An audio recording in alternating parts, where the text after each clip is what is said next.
Australia, early in the 21st century. For many, life is good. Not so for some. As a tragic example, Aboriginal Australians have the highest rate of kidney disease in the country. The rate of kidney disease leading to kidney failure and the need for dialysis is several times higher among Aboriginals. Compounding the problem is the fact that this need for dialysis occurs on average 20 years earlier than for non-Aboriginals. In Western Australia's northwest, a number of patients receive haemodialysis in the Pilbara Dialysis Unit at Port Hedland Hospital. This is the only facility equipped to deliver this life-saving treatment in the region. Patients unable to dialyse at Port Hedland due to social or medical factors are frequently required to relocate, temporarily or permanently, to Perth. For several patients, relocating to the unfamiliar surroundings of Perth will cause severe emotional and social distress. For these men and women, there is no option but to leave their home, their country.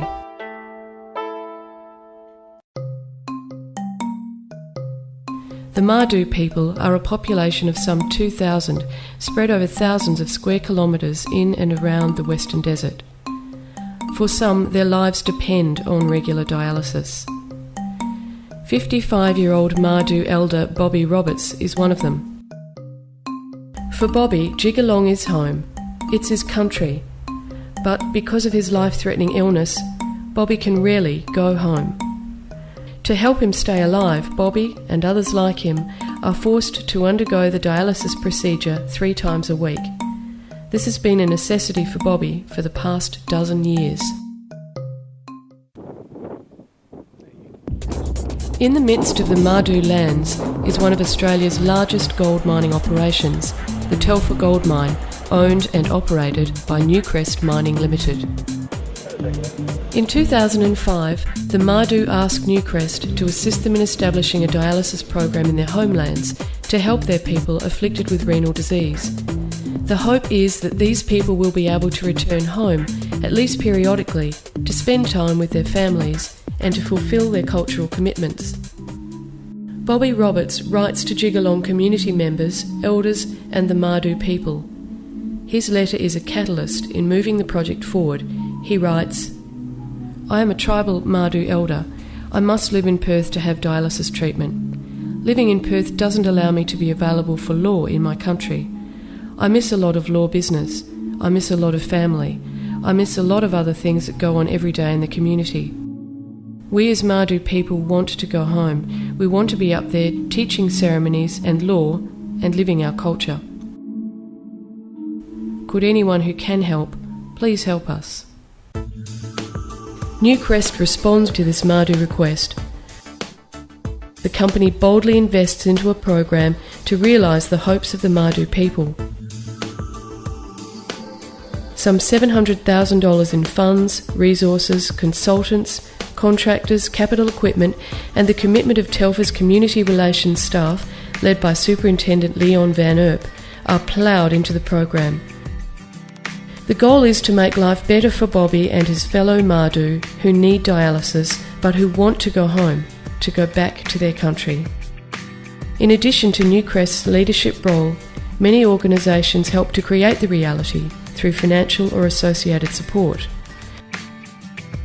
They include Jigalong Community Incorporated, Lottery West, BHP Billiton, the Pilbara Area Consultative Committee in partnership with the Federal Department for Health and Ageing, the Western Desert Lands Aboriginal Corporation, Dialysystems and the medical staff of the Jigalong Clinic. Planning begins to establish a dialysis centre in the Western Desert.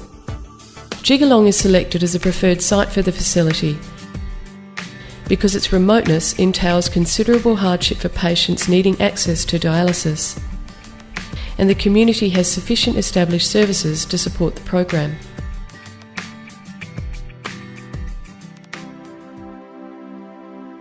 An abandoned house at Jigalong is chosen. Its dilapidated condition was transformed over several months as it undergoes extensive refurbishment and new dialysis equipment is finally installed. External works include access ramps to the front and rear verandas, tanks and a water purification shed. Internal works include security systems and repairs to floors, walls and ceilings in all rooms, and the construction of a nurse's quarters. Mr Fred Ordinsky, formerly Manager of Technical Services for Dialysis at Royal Perth Hospital, oversees the total project, including installation, testing and commissioning of the dialysis equipment. The initial phase of the program will offer a dialysis service for 3 patients for 2 weeks at a time on 4 separate occasions each year, under the care of specialist medical staff. Plans are in place for a dental clinic to be available at the centre later in 2010, on a similar basis as the dialysis service. The dialysis and dental service programs will be reviewed after 3 years of operation, with a view to possibly extending the life of the services. The Jigalong Respite Renal Dialysis and Dental Centre is officially opened on May 12, 2009 by the Governor of Western Australia, Dr Ken Michael, and shared by about 150 guests, community members and school children.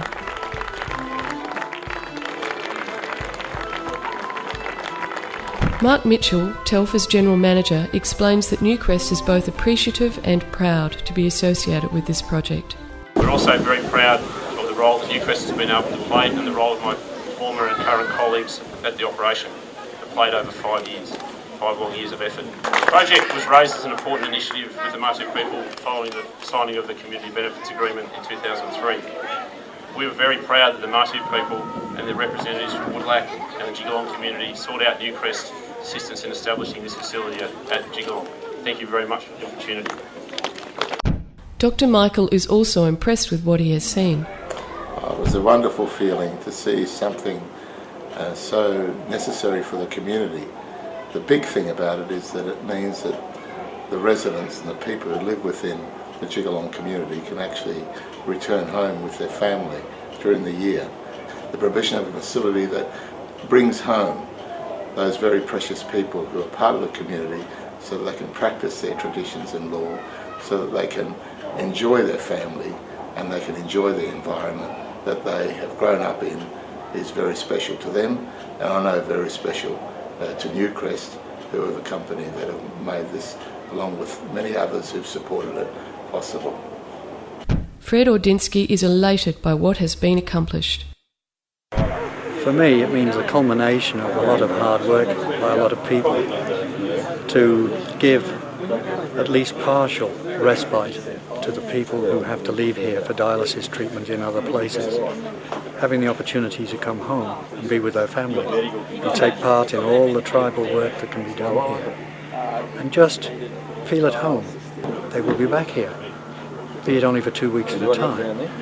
At least they will have the opportunity to come back. That's what it means to me. And I've seen it on the faces. In fact, both one of the tribal elders and myself were nearly in tears earlier, just with the emotion of having, I'm going to do it now, achieved what we have today. Leon Van Erp knows what the new facility means to its Mardoo patients. Because we're there, because we are a mine that's within Mardoo country, we should do the best we can to make sure that the Mardoo people benefit from us being there. So we made sure that whilst we're running training and employment, whilst we're running sport and recreation, and we're involved in some programs in education and health, this specifically was for older people, not too old, but older people that there was a need. And I don't think we could do anything better than to bring people home to see their family occasionally. So that's why we thought, why not? In December 2009, Bobby Roberts comes home. His daughter and grandchildren are on hand to walk with him, whistling and humming, as he approaches the new dialysis centre. Bobby, Patricia Fry and Leslie Watson are the first patients to return to country for treatment at the centre. Bobby tells his story. It was my wife who started all these things a long time ago, Chris. When we went down to Perth, I actually was told to go down to Perth for a hip replacement, you see. And and I was on dialysis, but the bag one, you see, I was happily doing that here. While I was living in Perth, my bag got infected because there was a bad virus going around. Went in the hospital and they took that, the doctor said, we're going to take that bag out, so you've got to get onto hemodialysis. I said, oh, that's right. And once I got into the machine dialysis, 3-4 months, we're down there, and Madu people, they get impatient. Oh, I got to go home. When I go home, tell the doctor, when are we going to go home? When are we going to go home? But I won't tell you, no, you're not going to go home because you're on hemodialysis. See, this going on for a while, and I said, no, there's got to be a better way to go home, We can't be keeping going home, and because when they started dialysis in Port Hedland, see, I said, oh, it's close in Port Hedland, I want to go there. But I said, sorry, you can't come to Port Hedland because you're not from the area, you're living in Perth. See, someone that I really loved just left me. My wife passed away. Then I started writing letters and kept on writing letters. And Leon picked one up and he said, oh, well, we'll help you with this one. That made me feel happy. A lot of my family tell me, friends and family said, never mind that you miss your wife, but I reckon she's saying that up today. Be happy as what's happening and, get on with my life. A lot of families and friends tell me, you gotta get on with your life, don't worry about it. It makes me feel happy. Happy, you're happy, not sad or anything, just happy. Knowing that you're having dialysis on your land and not away from your land. Like when I used to have my dialysis in Perth or down south, or even in Port Hedland, I usually go home with a bit of a headache, and I got to sleep it out. Here, see, I go home and people come talk to me, make you feel happy. Patricia is also pleased to be back home and appreciative of the support the project has received. Being here in my home country is very good. I'm glad to be back here, and got dialysis machines here, and we feel happy. I feel happy about it. Yeah, my grandchildren are very happy to see me, and my Uncle Dawson, very happy to see me, and all my brothers and my sisters. I want to say thank you to all them people that have made an effort to set this up for us and made it possible for us to come here. Thank you to everybody. While Patricia is Perth-bound after this initial dialysis session at Jigalong, Bobby and Leslie Watson are headed for Port Hedland to continue their regular treatment regimes. There is insufficient funding currently available to maintain a full-time dialysis and dental facility at Jigalong. There appears to be no shortage of clientele. It's expected more candidates will request the service soon. The Respite Dialysis Centre at Jigalong is a significant breakthrough in the quality of life for those Madu afflicted with a lifelong disease requiring regular critical treatment.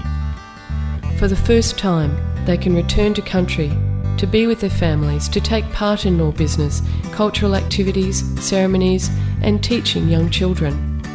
Now they live longer and better lives. For the first time in a long time, the hope of a people has become a reality, and life is good. I'd like to thank Leon and Newcrest from the bottom of my heart,